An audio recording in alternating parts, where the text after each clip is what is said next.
T'as jamais perdu un combat, même à l'école?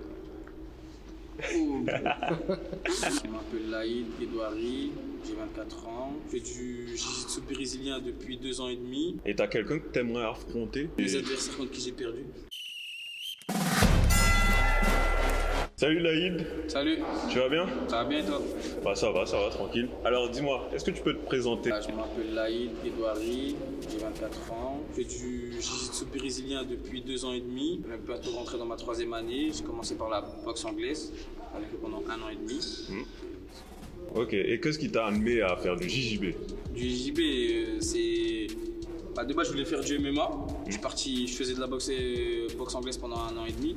Je voulais me tester un peu, puisqu'en boxe anglaise, c'était un peu fermé, on ne faisait pas trop de compétition. Ouais. Du coup, j'ai voulu me tester, je suis parti à Ibra TV. Et j'ai dit, si je gagne, je continue. Et t'as gagné? Si je perds, j'arrête. Et j'ai gagné un combat, ils m'ont invité, j'ai dit, vas-y, pourquoi pas, je refais. J'ai essayé, j'ai gagné un 2e combat. J'ai vu plusieurs personnes qui étaient bons au sol. Et très très bons joueurs, ils faisaient plusieurs prises, tout ça. Et de là, j'ai cherché à connaître ce sport. Ouais. Et ils m'ont dit, c'est dans du MMA, ça fait partie du MMA. Du coup, je suis parti dans un club de MMA ici, là. Et je crois que c'était un club de Pancras. Ça s'appelait comment le club à l'époque?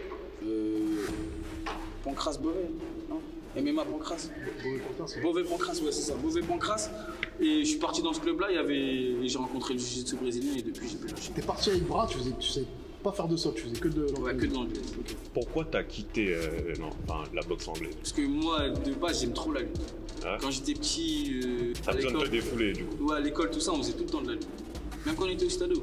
T'as jamais perdu un combat, même à l'école?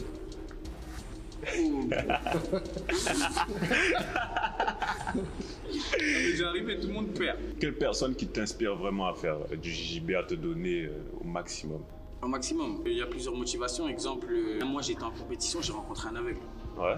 Il était dans ma catégorie et j'ai vu, il a combattu, il a fait dormir quelqu'un.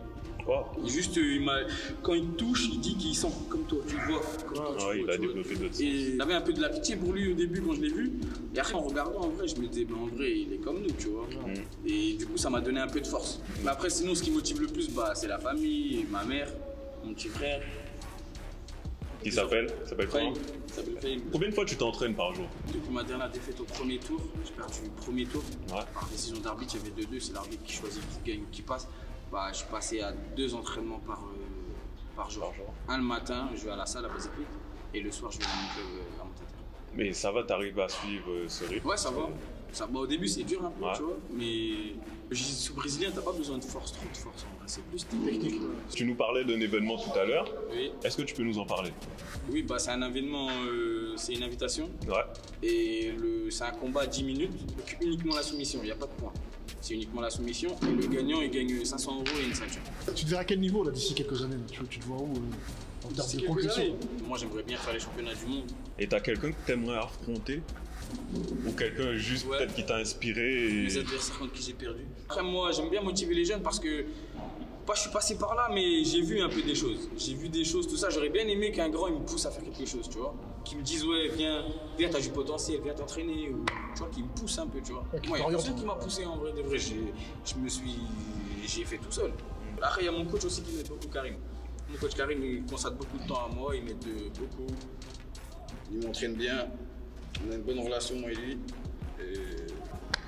Donc j'imagine que tu fumes pas, tu bois pas, tu te nourris bien. Ok. T'as une bonne hygiène de vie. Ouais, non, pas trop hygiène, je dirais. Ça m'arrive de manger des fast-food, 3 fast-food par semaine. Mais je grossis pas ma morphologie. À côté de ça, tu manges des légumes, des fruits. Ouais, je mange à mort des fruits, à mort de la salade. Je mange quoi d'autre aussi?